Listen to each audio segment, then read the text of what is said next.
भिवंडीतील कोहिनूर इमारत दुर्घटना प्रकरणात केअरटेकर अमृतलाल निषाद याला भोईवाडा पोलिसांनी अटक केली आहे।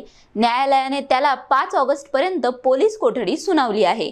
अमृत निषाद हा इमारत मालकाकडे वसुलीचे काम करत होता। इमारतीच्या दुरुस्तीसाठी फ्लॅट धारकांकडून प्रत्येकी 10,000 रुपये जमा केल्याचा त्याच्यावर आरोप आहे। या प्रकरणी न्यायालयाने आरोपीला पोलीस कोठडी सुनावली असून पुढील तपास सुरू आहे।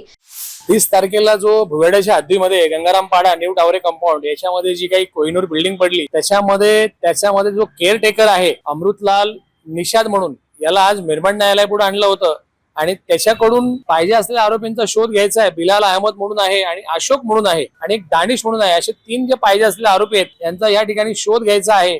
आज जो मिरमड न्यायालयापुढे जो अमृतलाल निषाद म्हणून आणला होता हा त्या ठिकाणी केअरटेकर होता आणि याला त्या बिल्डिंगचं केअरटेक करणे, तिचं बांधकामाचं बघणे, तिचं मेंटेनन्स बघणे याच्या संदर्भात याचा रोल होता आणि बाकीचे जे आहेत ते बिल्डिंगचे मालक आहेत, पाहिजे असलेले आरोपी आणि ठेकेदार आहेत। त्याला 5 तारखेपर्यंत मिरमड न्यायालयाने पोलीस कस्टडी दिलेली आहे। त्याच्यामध्ये याचा जो रोल आहे हा फक्त बिल्डिंग केअरटेक करण्याचा आणि ह्याने जे ठेकेदारांना कॉन्ट्रॅक्ट दिलं होतं या बिल्डिंगच्या सर्व लोकांच्या माध्यमातून, त्याच्यामुळे पोलिसांनी आज त्याला संशयित म्हणून मिरमड न्यायालयापुढे आणलेला आहे की ह्याच्याचमुळे हा सगळा प्रकार झालेला आहे आणि ह्याने कॉन्ट्रॅक्टर नेमला आणि जो मूळ बिल्डिंगचा मालक आहे तो या ठिकाणी मुंबईला राहणारा असून त्याचाही पोलीस शोध घेऊन त्यालाही इन्व्हेस्टिगेशनसाठी आणणार आहेत आणि आज ह्यांना सर्वांना 5 तारखेपर्यंत ह्या अमृतलालला पोलीस कस्टडी मिळेल। प्रतिनिधी NTV न्यूज मराठी भिवंडी।